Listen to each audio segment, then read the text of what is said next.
नमस्कार, आप देख रहे हैं न्यूज 18 बिहार झारखंड और मैं हूं आपके साथ लक्ष्मी। पटना का हाई प्रोफाइल गोपाल खेमका हत्याकांड में 32 घंटे बाद भी पुलिस के हाथ अब तक खाली है। जमीन, बेटा हत्याकांड, जेल कनेक्शन समेत सभी बिंदुओं पर पुलिस छानबीन कर रही है।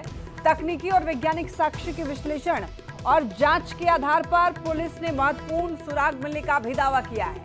देखिए, शूटर का आखिरी लोकेशन हाजीपुर में मिला है। पटना पुलिस की एसआईटी ने हाजीपुर थाने से गोपाल खेमका के बेटे की हत्या को लेकर कई अहम जानकारी हासिल की है। हत्याकांड के तार पटना के बेऊर जेल से जुड़ने के बाद कुख्यात अपराधी अजय वर्मा से भी पुलिस ने पूछताछ की है। पटना के गांधी मैदान थाने में गोपाल खेमका के डॉक्टर बेटे के बयान पर अज्ञात लोगों के खिलाफ पुलिस ने केस दर्ज किया है। ये बता दें आपको, गोपाल खेमका का आज अंतिम संस्कार होगा और बेटी के लंदन से लौटने के बाद गुलाबी घाट पर अंतिम संस्कार किया जाएगा। ज्यादा जानकारी दे रहे हैं न्यूज 18 संवाददाता संजय कुमार। 24 घंटे बीत गए हैं, लेकिन पटना के चर्चित गोपाल खेमका हत्याकांड में पुलिस के हाथ अब तक खाली हैं। यह तस्वीर है गोपाल खेमका के आवास के बाहर की और यही वो घटनास्थल है जहां पर अपराधी ने गोपाल खेमका को गोली मार दी थी और उनकी मौत हो गई थी। इस पूरे मामले में बिहार पुलिस या पटना पुलिस जमीन के एंगल से, बेटा हत्याकांड के एंगल से और जेल कनेक्शन समेत सभी बिंदुओं पर गहन छानबीन में जुटी हुई है। टेक्निकल और साइंटिफिक एविडेंस के आधार पर विश्लेषण और जांच का काम फिलहाल पुलिस की तरफ से किया जा रहा है और पुलिस ने कल ही महत्वपूर्ण सुराग मिलने का दावा किया था। इस पूरे मामले में जो सीसीटीवी फुटेज आया है उस आधार पर पुलिस ने इस बात की जानकारी हासिल की है कि शूटर का अंतिम लोकेशन जो है, यह तस्वीर देखिए, अभी भी पुलिसकर्मी जो हैं सुरक्षा के लिहाज से जिन गार्डों की तैनाती की गई है वो गार्ड इस वक्त नज़र आ रहे हैं और जो परिजन हैं उनकी सुरक्षा के लिए पुलिसकर्मियों की तैनाती कर दी गई है। तो मैं बता रहा था कि जो शूटर है उसका अंतिम लोकेशन हाजीपुर में मिला था और पटना एसआईटी की एक टीम हाजीपुर पहुंची थी। हाजीपुर थाने में गोपाल खेमका के बेटे की हत्या को लेकर जो केस दर्ज हुआ है उस बारे में पुलिस ने जानकारी हासिल की है। जेल कनेक्शन की जहां तक बात है तो इस पूरे मामले में बेऊर जेल में बंद एक कुख्यात अपराधी जिसका नाम अजय वर्मा बताया जा रहा है, उससे पुलिस ने पूछताछ की है। तकरीबन आधे घंटे तक पूछताछ हुई है और गोपाल खेमका के बेटे गौरव खेमका के बयान पर गांधी मैदान थाने में अज्ञात लोगों के खिलाफ केस दर्ज कर लिया है पुलिस ने। और पुलिस की एक टीम ने कल इस पूरे मामले में देर रात फतुहा इंडस्ट्रियल एरिया के अलावा आरा में भी छापेमारी की है और यह छापेमारी ज़मीनी विवाद के एंगल से की गई है। तो निश्चित तौर पर पुलिस ने जो अहम सुराग हासिल किए हैं उस आधार पर कार्रवाई लगातार जारी है, लेकिन हकीकत और सच्चाई यह भी है कि अब तक जो शूटर है वो पुलिस की गिरफ्त में नहीं है। हालांकि दावा किया गया है पुलिस प्रशासन की तरफ से और सरकार की तरफ से जो मेन कॉन्स्पिरेटर है उसकी पहचान कर ली गई है, उसको आइडेंटिफाई कर लिया गया है और कभी भी और किसी भी समय पुलिस की तरफ से इस पूरे मामले का खुलासा किया जा सकता है। कैमरा पर्सन मनीष जुनेजा के साथ संजय कुमार, न्यूज 18 पटना। अगर आप राजधानी पटना में रहते हैं तो घर से बाहर निकलने के पहले सावधान हो जाएं, क्योंकि आज पटना की ट्रैफिक व्यवस्था बदल दी गई है। मुहर्रम और गांधी मैदान में सनातन महाकुंभ को देखते हुए दरअसल ट्रैफिक में बदलाव किया गया है। मुहर्रम को देखते हुए अशोक राजपथ पर आज वाहन नहीं चलेंगे। गांधी मैदान की ओर भी जाने पर रोक रहेगी। सनातन महाकुंभ के दौरान जाम ना लगे, इसके लिए गांधी मैदान की तरफ व्यावसायिक और निजी वाहन के जाने पर रोक लगा दी गई है। स्टेशन गोलंबर से डाक बंगला चौराहा होते हुए कोई भी व्यावसायिक वाहन नहीं जाएगा। ज्यादा जानकारी दे रहे हैं न्यूज 18 संवाददाता संजय कुमार।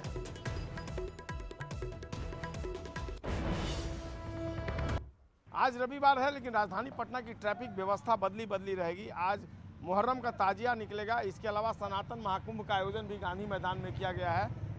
निश्चित तौर पर जिस तरीके से आज लोगों की भीड़ उमड़ेगी उसको लेकर पटना ट्रैफिक पुलिस ने कई अहम फैसले लिए हैं। सबसे बड़ा फैसला ये है कि आज अशोक राजपथ पर वाहन नहीं चलेंगे और गांधी मैदान, जहां की इस वक्त की हम आपको तस्वीर दिखा रहे हैं, यहां पर वाहनों के आवागमन पर रोक लगा दी गई है। आज मुहर्रम की 10वीं तारीख है, यानी यौम आशुरा है। इस मौके पर जुलूस निकलेगा। गांधी मैदान में सनातन महाकुंभ का भी आयोजन किया गया है। दोनों कार्यक्रमों को लेकर यह बदलाव किया गया है। रविवार यानी आज देर शाम और सोमवार को निकलने वाले जुलूस को देखते हुए ट्रैफिक प्रशासन ने अशोक राजपथ पर वाहनों के परिचालन पर रोक लगाई है। कारगिल चौक से पटना सिटी की ओर जाने वाले वाहन बाकरगंज मोड़, राम गुलाम चौक, एग्जीबिशन रोड, चिड़ियाटार पुल, पुराना बाईपास से होकर पटना सिटी की ओर जाएंगे या कारगिल चौक से जेपी गोलंबर चिल्ड्रन पार्क, कमिश्नर ऑफिस मोड़ से जेपी गंगा पथ की ओर डाइवर्ट कर दिए जाएंगे। पटना सिटी से आने वाले वाहन चौक मोड़ से अगमकुआं ऊपरी पुल, पुरानी बाईपास या गायघाट पुल से नीचे बिस्कोमान गोलंबर से पुराना बाईपास होकर गांधी मैदान या पटना जंक्शन की ओर आएंगे। किसी भी वाहन को बारीपत, गोविंद मित्रा रोड, मखनिया कुआं, खजांची रोड, सब्जी बाग रोड, रमना रोड, गांधी चौराहा आदि से अशोक राजपथ पर किसी भी परिस्थिति में आने की अनुमति नहीं होगी। और सनातन महाकुंभ का चूंकि आयोजन किया गया है, तो सनातन महाकुंभ को देखते हुए गांधी मैदान की तरफ व्यावसायिक और निजी वाहनों के परिचालन पर रोक लगा दी गई है। पटना जंक्शन गोलंबर से डाकबंगला चौराहा होते हुए कोई भी व्यावसायिक वाहन गांधी मैदान की तरफ नहीं जाएगा। इन वाहनों को भट्टाचार्य रोड की तरफ डाइवर्ट कर दिया जाएगा। भट्टाचार्य रोड से गांधी मैदान की ओर जाने वाले वाहनों को स्मार्ट बाजार के पास बैरिकेड करके रोक दिया जाएगा। इस इलाके में जिनका घर है केवल उन्हें स्मार्ट बाजार और रामगुलाम चौक के बीच जाने की अनुमति होगी। कुर्जी या मैनपुरा की तरफ से जो वकील आएंगे उनको लोदीपुर पुलिस लाइन का जो तिराहा है वहां से डाइवर्ट कर दिया जाएगा।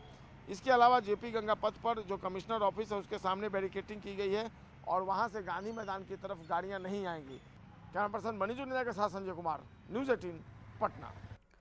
पटना के गांधी मैदान में आज सनातन महाकुंभ का आयोजन किया गया है, जिसमें बागेश्वर बाबा भी शामिल होंगे। यानी कि पंडित धीरेन्द्र कृष्ण शास्त्री पटना में इस सनातन महाकुंभ में शामिल होंगे। बागेश्वर बाबा ने ये कहा है कि वो 2 घंटे के लिए सनातन महाकुंभ में आएंगे। गांधी मैदान में बाबा बागेश्वर धाम सरकार के आगमन को लेकर तैयारियां जोरों पर है।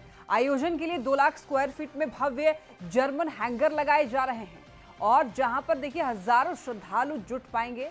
सनातन महाकुंभ में देश भर के साधु संत भाग लेने वाले हैं। तस्वीरें आप ये देख सकते हैं।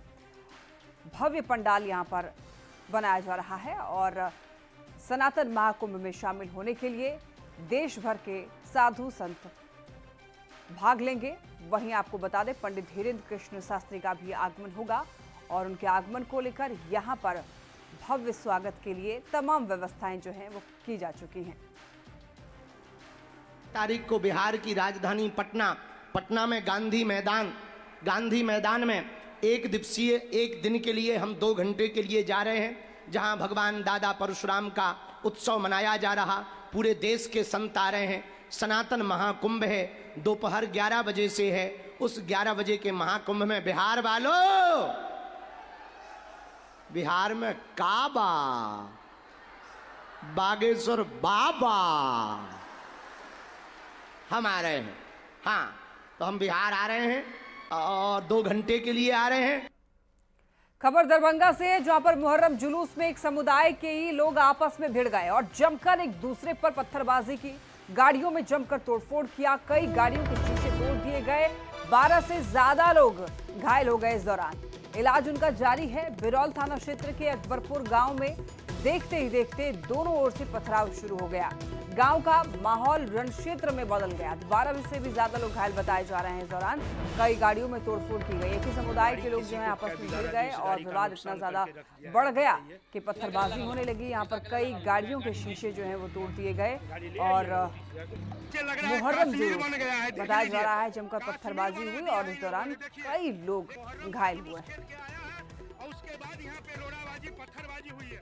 ये भयंकर पिच किया है। देखिए प्रशासन आया हुआ है। हम लोग मुहर्रम खेल रहे थे। मुहर्रम खेल करके जा रहे थे। एक बच्चा था जो मिला हुआ, वहाँ पर हल्का फल्का मीटर हुआ। फिर गाँव पे गए। गाँव पे जाने के बाद वो लोग पथराव चालू कर दिया। पथराव चालू करते करते हम लोग को खेदरा हम बीच में लपटा गए। जो बच्चा को मार लगा उसके पिताजी आए, उसके गार्जियन जितने भी आए, आने के बाद वहाँ भी हल्ला हुआ। उधर से करीब 50 लाख ईंटा टुकड़ी जमा कर करके और उधर से वार करना चालू हो गया। उधर से और इधर के आदमी को पूछते नहीं। 2 घंटा तो वो लोग चलाते रहे।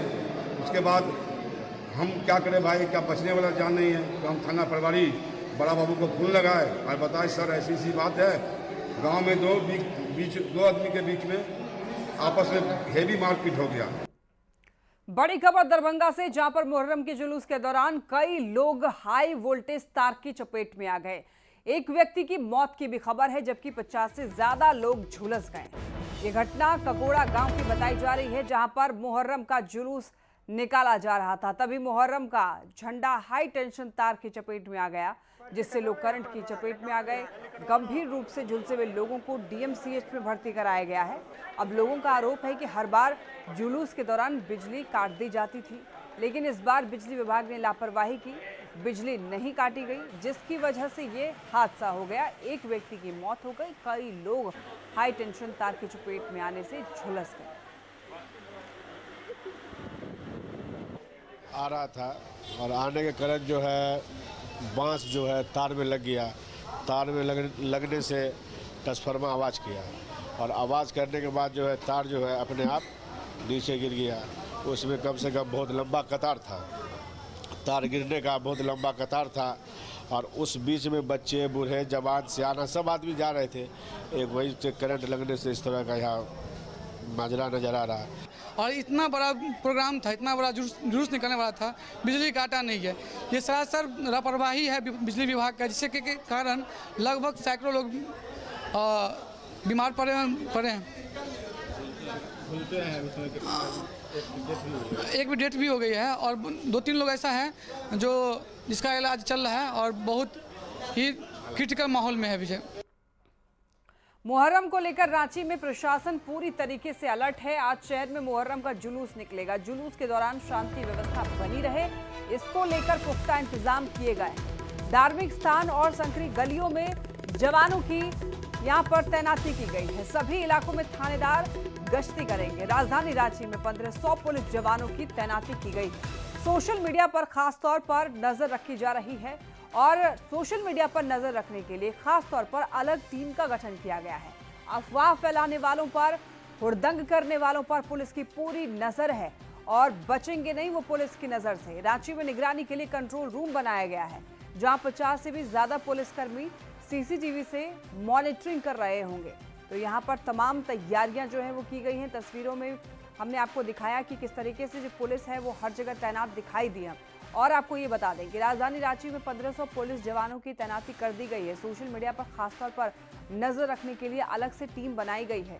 साथ ही साथ धार्मिक स्थान और संकरी गलियों में जवानों की तैनाती की गई है।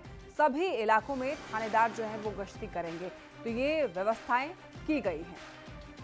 बढ़ते खबरों में आगे, देश भर में आज मुहर्रम के मौके पर देखिए करबला में शहीद हुए हसन हुसैन की शहादत की याद में ताजिया के साथ मातमी जुलूस निकाला जा रहा है। गोपालगंज में ताजिया जुलूस में पारंपरिक तरीके से लोग करतब दिखाते हुए सड़कों पर उतरे। हिंदू मुस्लिम समेत सभी धर्म के लोग जो हैं वो भीतर भेरवा पंचायत के जुलूस में शामिल हुए और एक दूसरे को त्योहार की शुभकामनाएं दी। वहीं डीएम और एसपी के नेतृत्व में सभी संवेदनशील इलाके में मजिस्ट्रेट के साथ पुलिस बलों को तैनात किया गया है। गोपालगंज के मुहर्रम में कौमी एकता की मिसाल बनी। आपको बता दें, ज्यादा जानकारी अब देंगे न्यूज़ 18 संवाददाता गोविंद कुमार। गोपालगंज में मुहर्रम का त्यौहार शांतिपूर्ण तरीके से मनाया जा रहा है। यहाँ पर पारंपरिक तरीके से मुहर्रम की जुलूस निकली हुई है और तमाम हकीकतमंद जो हैं वो, चाहे वो महिलाएं हो या फिर युवक हो या फिर युवतियाँ हो, तमाम लोग इस वक्त सड़कों पर निकलकर मुहर्रम की जो कर्तव्य है वो दिखा रहे हैं। हसन हुसैन की शहादत की याद में इस वक्त ताजिया का जुलूस निकाला गया है और कई आकर्षक ताजिया भी यहाँ पर बनाए गए हैं। गोपालगंज का ये सदर प्रखंड का भितवेरवा गांव है, जहाँ पर पारंपरिक तरीके से ताजिया में सभी धर्म के लोग इस वक्त शामिल हुए हैं। ताजिया में शामिल भी हुए? जी, हम लोग हर साल शामिल होते हैं। हिंदू मुस्लिम मिल के सब लोग एक साथ, हम लोग कोई भी कार्यक्रम हो उसमें हम लोग सब लोग सहयोग करते हैं। इसका नेतृत्व अध्यक्ष जिला परिषद गोपाल में सुभाष सिंह करते हैं। तो मिठाइयाँ भी बांटी जा रही है? हाँ, मिठाई, पानी, जलेबी, हर तरह का आइटम सब लोग हिंदू परिवार और मुस्लिम मिलकर सब लोग अपने साथ में कौमी एकता का प्रतीक। जी जी जी। तो ये तमाम लोग भी हैं, आप लोग भी मुहर्रम में शामिल होकर जी, लोगों जी। के बीच मिठाई बांट रहे थे? जी जी कौमी एकता का ये प्रतीक था। जी, हमारे गांव में हर साल ऐसे ही होता है। हम लोग में कभी भी मुस्लिम हिंदी में कोई भेदभाव नहीं है। हम लोग से इस तरह से चला आ रहा है परंपरा? ये हम लोग जब से होश संभाले हैं तब से देख रहे हैं। लंबे समय से जी जी परंपरा आ रही है। जी। तो लंबे समय से इस तरह की परंपरा चली आ रही है और सभी धर्म के लोग इस वक्त मुहर्रम के त्यौहार में शामिल होकर एक दूसरे को त्यौहार की शुभकामनाएं दे रहे हैं। हालांकि जिले भर के तमाम जो चौक चौराहे हैं या फिर संवेदनशील इलाका है, वहां पर गोपालगंज के डीएम और एसपी लगातार मॉनिटरिंग कर रहे हैं और मजिस्ट्रेट के साथ साथ दंडाधिकारियों की और पुलिस बलों की तैनाती भी किया गया है। गोविंद कुमार, न्यूज़ 18 गोपालगंज। रांची से बड़ी खबर, 4 विश्वविद्यालय को नोटिस जारी हुआ है। इंटर में एडमिशन लेने पर नोटिस, राजभवन की ओर से जवाब मांगा गया है। 2025-27 सत्र में एडमिशन लेने पर नोटिस जारी कर दिया गया है। नई शिक्षा नीति 2020 के उल्लंघन का आरोप है। डिग्री कॉलेज में एडमिशन पर रोक हो। कि बड़ी खबर, इंटर में एडमिशन लेने पर नोटिस जारी कर दिया है। बताया जा रहा है कि 4 विश्वविद्यालय को रांची में नोटिस जारी हुआ है। इंटर में एडमिशन लेने पर नोटिस जारी कर दिया गया। बताया जा रहा है कि एनईपी 2020 के उल्लंघन का आरोप है। और एक नजर डालते हैं उन विश्वविद्यालयों को जिनको नोटिस मिला है। देखिए, आपको बता दें कि विनोबा भावे विश्वविद्यालय, हजारीबाग कोल्हान विश्वविद्यालय और सिद्धो कान्हो विश्वविद्यालय दुमका, साथ ही साथ आपको ये भी बताते चलें नीलांबर पीतांबर विश्वविद्यालय मेदिनीनगर, इन विश्वविद्यालयों को नोटिस जारी हुआ है। विनोबा भावे विश्वविद्यालय हजारीबाग नोटिस जारी हुआ है इनको भी। और आपको बताते चलें कि ये वो विश्वविद्यालय हैं जिसके बारे में कहा जा रहा है कि नई शिक्षा नीति 2020 का इन्होंने उल्लंघन किया है। बढ़ते खबरों में आगे, मुजफ्फरपुर के बाबा साहेब भीमराव अंबेडकर बिहार विश्वविद्यालय एक बार फिर से सुर्खियों में, और इस बार पीजी 3rd सेमेस्टर के रिजल्ट में चौंकाने वाली गड़बड़ियां सामने आई है, जहां पर कुछ छात्रों को 100 नंबर की परीक्षा में 257 अंक दे दिए गए हैं। वहीं कुछ छात्रों का यह आरोप है कि उनके प्रैक्टिकल के नंबर मिले लेकिन थ्योरी ही गायब कर दिए गए और फेल कर दिया गया, या फिर नंबर बेहद ही कम आया। इस अनियमितता से छात्र छात्राएं सख्ते में हैं और कॉलेज के चक्कर लगाने के लिए मजबूर हैं। छात्रों का ये कहना है कि रिजल्ट की गड़बड़ी से उन्हें मानसिक तनाव झेलना पड़ रहा है। वहीं मुजफ्फरपुर के लंगट सिंह कॉलेज के स्थापना दिवस पर पहुंचे महामहिम राज्यपाल आरिफ मोहम्मद खान ने उनसे जब इस मामले को लेकर सवाल पूछा गया है तो उन्होंने इसकी जानकारी नहीं होने की बात कही है। वहीं वीसी डॉक्टर दिनेश चंद्र राय कुछ भी बोलने से बचते हुए दिखाई दिए। छात्रों से बात की न्यूज़ 18 संवाददाता प्रियांक सौरभ। गई है 3rd सेमेस्टर के पीजी स्टूडेंट्स में सर, तो उस पर थोड़ा सा आप ऐसे प्रकाश मैं तभी डाल सकता हूं जब मुझे पूर्व सूचना हो किसी मामले में, जिस पर मैं इंक्वायरी कर लूं, मुझे पूरी जानकारी हो जाए तो मैं प्रकाश डाल सकता हूं। आप मुझे लिख के भेजिए, मैं आपको एश्योर करता हूं कि बहुत टाइम नहीं लगेगा, मैं आपको इंक्वायरी करके रिपोर्ट भेजूंगा। आज लंगर सिंह कॉलेज का स्थापना दिवस का मुजफ्फरपुर के बाबा साहेब भीमराव अंबेडकर बिहार विश्वविद्यालय एक बार फिर से सुर्खियों में है। दरअसल बीते दिनों पीजी 3rd सेमेस्टर का रिजल्ट आया जिसमें कई खामियां पाई गई है, जिसको लेकर इसकी चर्चा एक बार फिर से शुरू हो गई है कि क्या बिहार विश्वविद्यालय में रिजल्ट में गड़बड़ी हो रही है या फिर कॉपी सही से जांच नहीं हो रहा है। क्योंकि एक छात्रा ऐसी भी आई जिनका 100 में 257 नंबर आया। वहीं उसी रिजल्ट में कई ऐसे भी छात्र हैं जो लगातार यूनिवर्सिटी जो है वह दौड़ रहे हैं, जिन्हें फेल भी कर दिया गया। हालांकि ये तमाम चीजें जो है वह जांच का विषय है, क्योंकि इसको लेकर अधिकारी ने सीधे तौर पे कहा है कि ये जांच की जा रही है, टेक्निकल प्रॉब्लम होगा। आप लोग यहाँ पर क्यों आए? सर, रिजल्ट में गड़बड़ी हुआ है जिसके सुधार के लिए हम लोग यूनिवर्सिटी में आ रहे हैं।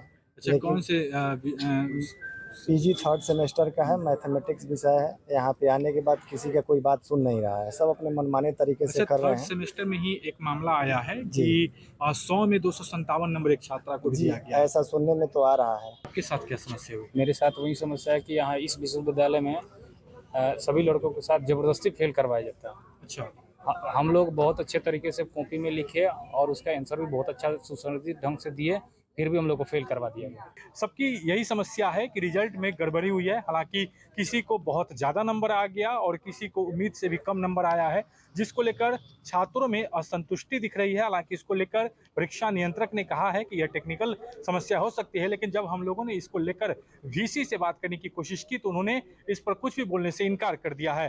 हालांकि जिस तरीके से सवाल उठ रहे हैं कि बाबा साहेब भीमराव अम्बेडकर बिहार विश्वविद्यालय में 3rd सेमेस्टर का जो पीजी 3rd सेमेस्टर का जो रिजल्ट आया है, जिसमें 100 में 253 नंबर किसी को मिले हैं और किसी को उम्मीद से काफ़ी कम नंबर मिले हैं, तो ऐसे में कॉपी जांच करने को लेकर भी सवाल उठ रहा है कि आखिर क्या जो कॉपी जांच किया जा रहा है वो प्रक्रिया में गड़बड़ी है या फिर बिना देखे हुए ही नंबर जो है वह लगा दिया जा रहा है, नंबर दे दिया जा रहा है। मुजफ्फरपुर से न्यूज़ 18 के लिए प्रियांक सौरभ। चाईबासा से बड़ी खबर, आईडी ब्लास्ट में घायल हाथी की मौत हो गई है। एक दुखद खबर कह सकते हैं। कल रात इलाज के दौरान मौत हो गई है हाथी की। इलाज के लिए पहुंची थी वनतारा की टीम। पिछले 10 दिनों से हाथी घायल था। कल रात दीघा के जराई केला लाया गया था। सारंडा के जंगल में घायल हुआ था हाथी। आईडी ब्लास्ट में हाथी का पिछला पैर जो है वो घायल हो गया था और उसके बाद वनतारा की टीम लेकर के गई थी हाथी को बेहतर इलाज के लिए, लेकिन चूंकि संक्रमण बहुत ज़्यादा फैल चुका था और इसकी वजह से हाथी को बचाया नहीं जा सका। पिछले 10 दिनों से हाथी घायल था और अंत में हाथी की मौत हो गई। आईडी ब्लास्ट में घायल हुआ हाथी अब नहीं रहा, मौत हो चुकी है। बता दें आपको, संक्रमण बहुत ज़्यादा फैलने की वजह से हाथी को बचाया नहीं जा सका। हालांकि बेहतर इलाज के लिए वनतारा की टीम उसे लेकर के गई थी, लेकिन इसके बावजूद हाथी को बचाया नहीं जा सका। सारंडा के जंगल में हाथी घायल हुआ था। आईडी ब्लास्ट में हाथी का जो पिछला बायां पैर था वो काफ़ी ज़्यादा फूल चुका था और संक्रमित हो चुका था। आइए बढ़ते हैं खबरों में आगे। प्रधानमंत्री नरेंद्र मोदी अर्जेंटीना से ब्राजील पहुंच चुके हैं, जहां वो ब्रिक्स समिट में हिस्सा लेंगे। और ये समिट खास इसलिए है क्योंकि पहली बार ब्रिक्स समूह में शामिल 11 देश एक साथ बैठक करेंगे। पीएम मोदी इस मंच पर 12वीं बार भाग लेंगे, जो कि ब्रिक्स के साथ भारत के मजबूत रिश्तों की गवाही है। बैठक के अगले दिन प्रधानमंत्री ब्राजील के राजकीय दौरे पर रहेंगे, जहां द्विपक्षीय संबंधों को और मजबूत बनाने के कई अहम समझौते भी संभव हैं। ब्राजील में भारतीय प्रवासी समुदाय के लोगों ने प्रधानमंत्री मोदी के स्वागत में ऑपरेशन सिंदूर की थीम पर आधारित एक विशेष सांस्कृतिक नृत्य प्रस्तुत किया। पीएम के दौरे को लेकर भारतीय प्रवासियों और स्थानीय लोगों में उत्साह का माहौल है।